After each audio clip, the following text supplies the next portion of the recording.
Assalamualaikum warahmatullahi wabarakatuh.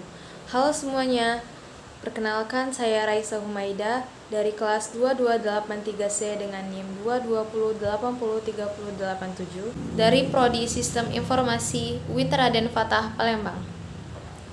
Pada kesempatan kali ini, saya akan mempresentasikan materi tentang manajemen sumber daya data yang ada pada pertemuan ke-6 untuk memenuhi UAS dari mata kuliah Sistem Informasi Manajemen dengan dosen pengampu Ibu Fatia Nopriani STMKOM.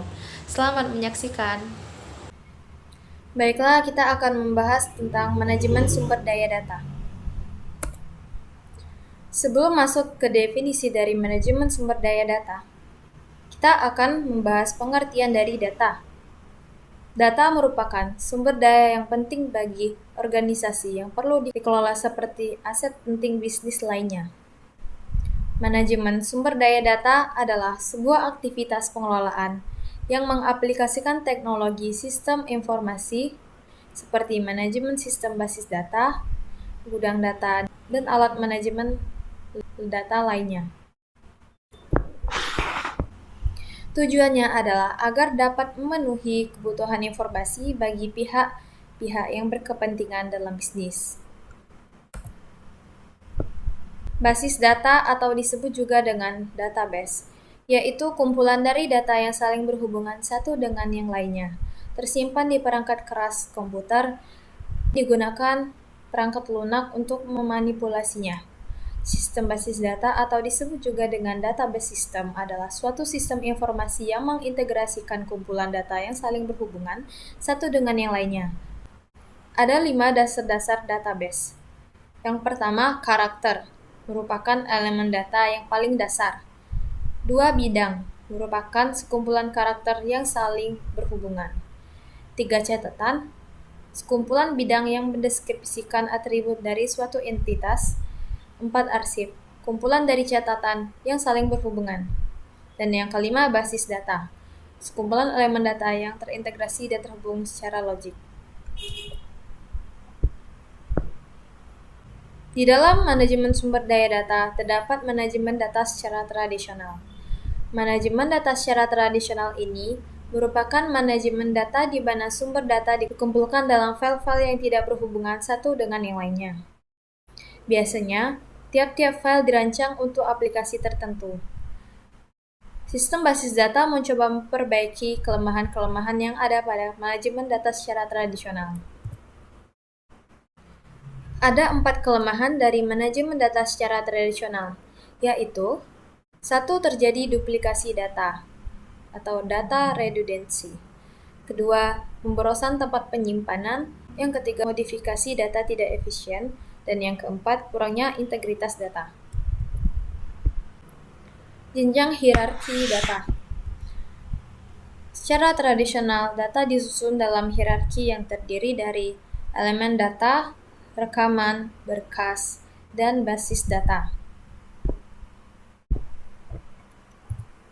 Elemen data adalah suatu data terkecil yang tidak dapat terpecah lagi menjadi unit data yang lain.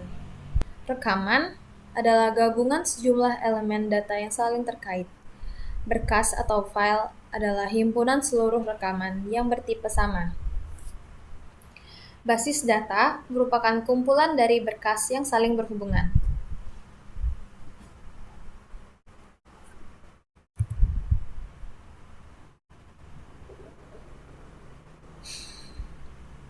Dilihat dari kegunaannya, tipe-tipe berkas dibagi menjadi berikut.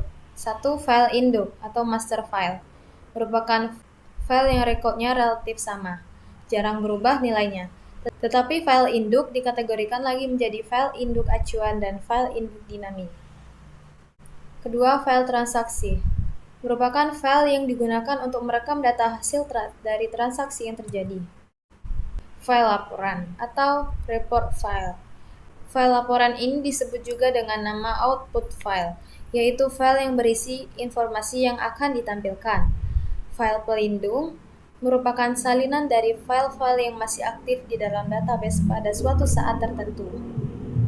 Model data relasional Model data relasional ini menggunakan sekumpulan tabel berdimensi 2 dengan masing-masing tabel tersusun atas jumlah baris dan juga kolom. Pada model data relasional, kaitan antara dua buah tabel disebut hubungan relationship, di mana relationship tersebut dapat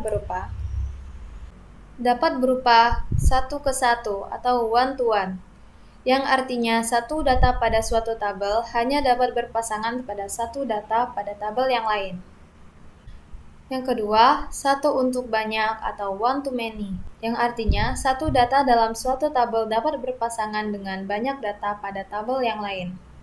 Dan yang ketiga, banyak ke banyak atau many to many, artinya banyak data dalam suatu tabel dapat berpasangan dengan banyak data pada tabel yang lain. Data warehouse menyimpan berbagai data yang telah diekstraksi dan diambil dari berbagai database operasional, database eksternal, dan database organisasi lainnya.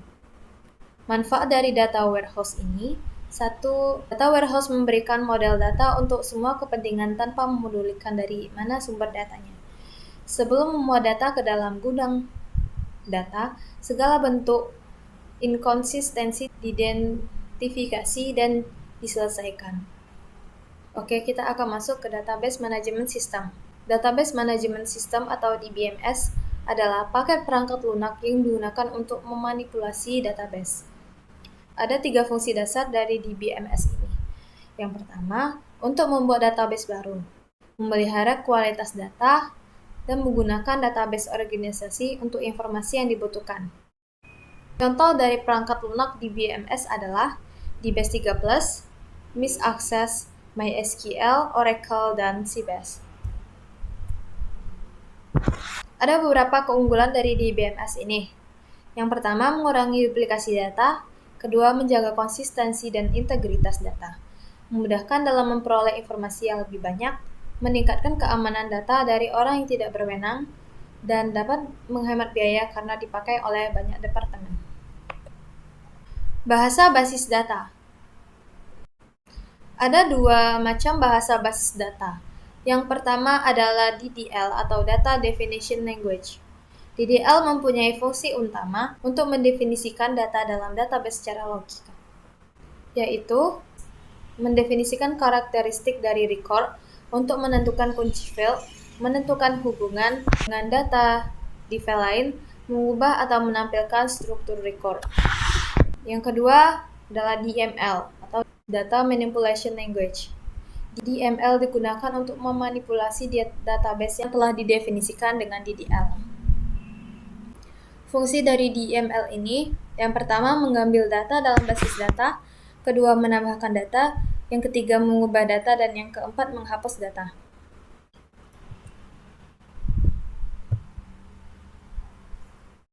Terima kasih semuanya. Baiklah, kesimpulan yang dapat saya ambil dari materi ini adalah database merupakan kumpulan dari data yang saling terintegrasi satu dengan yang lainnya, tersimpan dalam perangkat keras komputer, dan menggunakan perangkat lunak untuk mengoperasikannya. Database merupakan komponen dasar dari sebuah sistem informasi, dan pengembangan serta penggunaannya sebaiknya dipandang dari perspektif kebutuhan organisasi yang lebih besar. Sistem manajemen basis data adalah perangkat lunak yang mendukung manajemen data dalam jumlah besar. DBMS menyediakan akses data yang efisien, kebebasan data, integritas data, keamanan, dan pengembangan aplikasi yang cepat. Mendukung akses bersamaan dan perbaikan dari kerusakan DBMS adalah kumpulan program yang mengkoordinasikan semua kegiatan yang berhubungan dengan basis data. Tujuan dari merancang basis data ini adalah untuk memenuhi informasi yang berisikan kebutuhan-kebutuhan user secara khusus dan aplikasi-aplikasinya, memudahkan pengertian struktur informasi serta mendukung kebutuhan pemrosesan dan beberapa objek penampilan. Baiklah, sekian presentasi dari materi manajemen sumber daya data ini dari saya. Apabila ada kata yang salah, saya mohon maaf karena saya masih belajar, dan kepada Allah saya mohon ampun. Dan terima kasih banyak kepada dosen kami, yaitu Ibu Fatiana Priani, atas bimbingannya selama ini. Saya akhiri. Wassalamualaikum warahmatullahi wabarakatuh.